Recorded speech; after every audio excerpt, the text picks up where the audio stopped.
श्री स्वामी समर्थ. आता मी तुम्हाला सांगणार आहे देवघरामध्ये देवपूजा करताना आपण ह्या गोष्टी करू नये. तर त्याच्यातला पहिला आहे, मंदिरात गेल्यानंतर म्हणजे घरी येताना परत घंटा वाजू नका.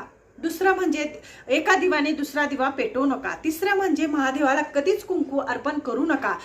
चौथं म्हणजे सुवासिन स्त्रियांनी चंदन आणि अष्टगंध कधीच आपल्या कपाळी लावू नका. आणि पाचवं म्हणजे रविवारी आणि एकादशीला तुळशीला पाणी घालू नका. आणि रविवारच्या दिवशी कधीच तुळशीचे पानं तोडू नका स्त्रियांनी किंवा पुरुषांनी तोडू नका. सातवं म्हणजे अंगठ्यापेक्षा शिवलिंग आपल्या घरामध्ये ठेवू नका. आठवं म्हणजे घरामध्ये कधीच गणपती बाप्पाच्या 3 मूर्त्या असू नये. 9वं म्हणजे खंडित पडलेल्या मूर्तीची कधीच पूजा करू नये. आणि 10वं म्हणजे एकसारखे 2 शंख आपल्या घरामध्ये कधीच ठेवू नये. असे हे नियम पाळा, नक्कीच तुम्हाला लाभ होईल. श्री स्वामी समर्थ.